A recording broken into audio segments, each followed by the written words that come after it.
தாய் தமிழ் உறவுகள் அனைவருக்கும் வணக்கம். தேர்தல் முடிந்து 5 நாட்கள் தான் ஆயிருக்கு.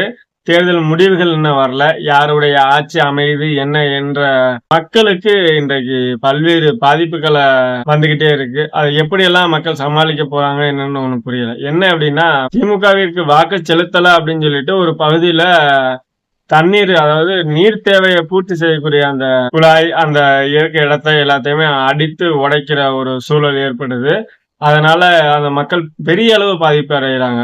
அது மட்டும் இல்லாம கனிம வள அந்த மணல் அள்ளுறதுல மதுரை மாவட்டத்துல மணல் அள்ளிக்கிருக்காங்க. அத வந்து கேட்ட ஒரு இளைஞருக்கு அருவாளை வெட்டி அவங்க கொலை செய்யற ஒரு முயற்சியில ஈடுபடுறாங்க. 12 மணிக்கு மேலதான் மதுக்கடை விற்பனை செய்ய நேரம் அறிவிச்சிருக்காங்க. அதுக்கு முன்னாடியே ஒரு தனியார் இடத்துல மது பாட்டில்களை வாங்கி அதை வச்சு சட்டவிரோதமா மது வித்துக்கிட்டு இருக்காங்க.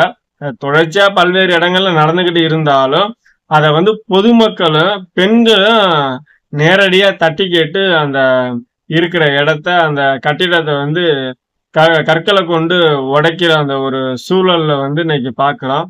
அப்ப மக்கள் எந்த அளவு கொந்தளிப்புலையும், மக்கள் எந்த அளவு எதிர்ப்புலையும் இருக்கிறாங்க அப்படின்றது வெளிப்படையா தெரியுது. இது எல்லாம் வாக்குல அவங்க மக்கள் சரியான ஆளை தேர்ந்தெடுத்திருப்பாங்களா அப்படின்றது மிகப்பெரிய ஒரு கேள்வியா இருக்கு. இதுக்கெல்லாம் எப்படியான ஆட்சி அமைய போகுது, இதெல்லாம் சரியாகுமா அப்படின்றத வரும் காலங்கள்ல பொறுத்திருந்து பார்ப்போம். பார்க்குற உங்களுடைய பதில் என்னவா இருக்கு?